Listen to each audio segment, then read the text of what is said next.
ang nakaraan sa Pinoy Biggie Brother. Dapat maibig ka na, Goldie. Hindi ka mabango. Ikaw, Biggie, inuuna mo ang love team kesa sa mga task. Pagkatapos kumain ng mga meow mates,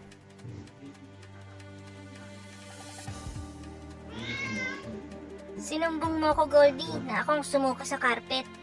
Hindi ako ang nagsumbong. Ang OA. Ikaw naman talaga siguro yun. Ang bilis-bilis mo kasing kumain.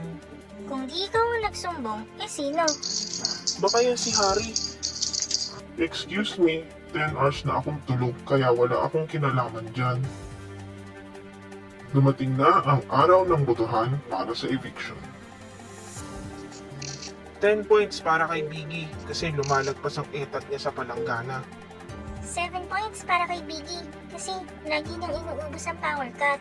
Hindi ako maboto kasi inaantok ako. Sino ba talaga ang sumuka sa carpet? Abangan sa susunod na episode ng Pinoy Biggie Brother. Abangan din ang bago nating meowmate, ang pretty, gorgeous, fabulous Queen T ng Quezon City.